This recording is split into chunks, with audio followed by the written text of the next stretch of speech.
नमस्कार, ये आकाशवाणी चंडीगढ़ है। अब आप रतिका से प्रादेशिक समाचार सुनिए। राष्ट्रीय शैक्षिक अनुसंधान एवं प्रशिक्षण परिषद एनसीईआरटी ने अपनी शैक्षणिक सामग्री के कॉपीराइट उल्लंघन को लेकर चेतावनी जारी की है।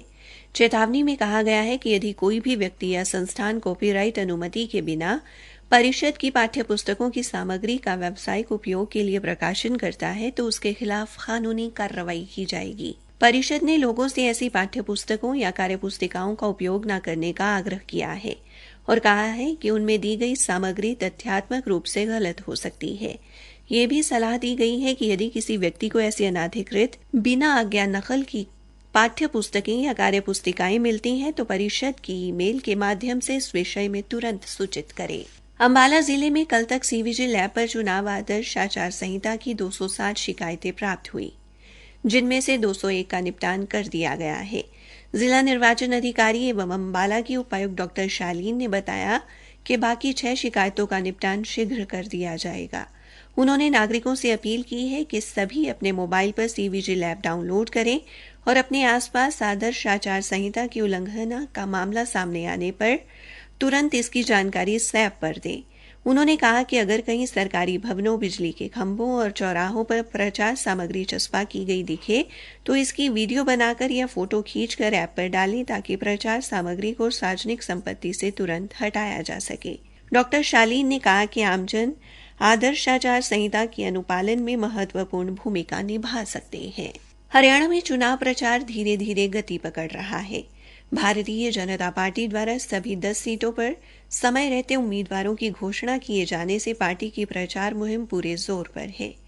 कल पूर्व मुख्यमंत्री एवं करनाल लोकसभा सीट से बीजेपी प्रत्याशी मनोहर लाल ने रोहतक में पार्टी कार्यकर्ताओं के साथ चुनाव प्रचार प्रसार को लेकर चर्चा की और बाद में मीडिया से बातचीत में उन्होंने कहा कि कांग्रेस के कई नेता लोकसभा चुनाव लड़ने के लिए तैयार नहीं है, इसीलिए पार्टी अभी तक उम्मीदवारों की घोषणा नहीं कर पाई है। एक सवाल के जवाब में उन्होंने कहा कि आने वाले समय में दूसरे दलों के कई नेता भारतीय जनता पार्टी में शामिल हो सकते हैं। रोहतक लोकसभा क्षेत्र से पार्टी प्रत्याशी डॉ. अरविंद शर्मा ने कल महम क्षेत्र में लोगों से संपर्क कर उन्हें वोट देने की अपील की। श्री शर्मा ने कहा कि आज कांग्रेस प्रदेश में कई गुटों में बटी हुई है और दीपेंद्र हुड्डा जैसे कांग्रेसी नेता झूठ का सहारा लेकर लोगों को बरगलाने का काम कर रहे हैं।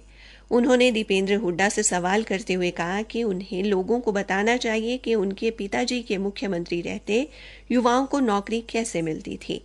डॉ. शर्मा ने कहा कि आज लोग स्वयं बिना खर्ची व पर्ची नौकरी मिलने की बात करते हैं। पलवल शहर में पुलिस ने 105 पेटी अवैध शराब बरामद की है।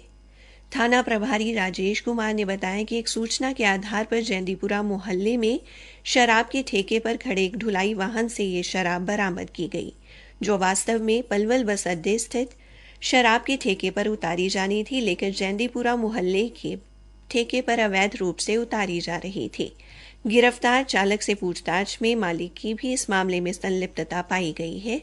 पुलिस द्वारा इस संबंध में आबकारी एवं कराधान विभाग को सूचित कर दिया गया है। रोहतक मंडल के आयुक्त संजीव शर्मा ने कल भिवानी जिले के गांव मानहेरू, गौरीपुर तथा कितलाना के खेतों में जाकर ओलावृष्टि से सरसों व गेहूं की फसलों में हुए नुकसान का जायजा लिया। किसानों ने आयुक्त को बताया कि गेहूं की बजाय सरसों की फसल में ओलावृष्टि से ज्यादा नुकसान हुआ है। इस पर आयुक्त ने कहा कि किसानों को सरसों व गेहूं की फसल में हुए नुकसान की भरपाई के लिए पूरा मुआवजा दिया जाएगा।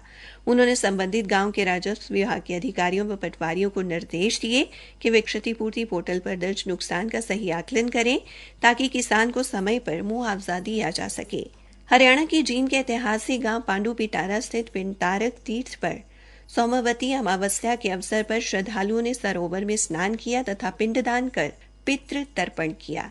इसी के साथ ये समाचार बुलेटिन समाप्त हुआ।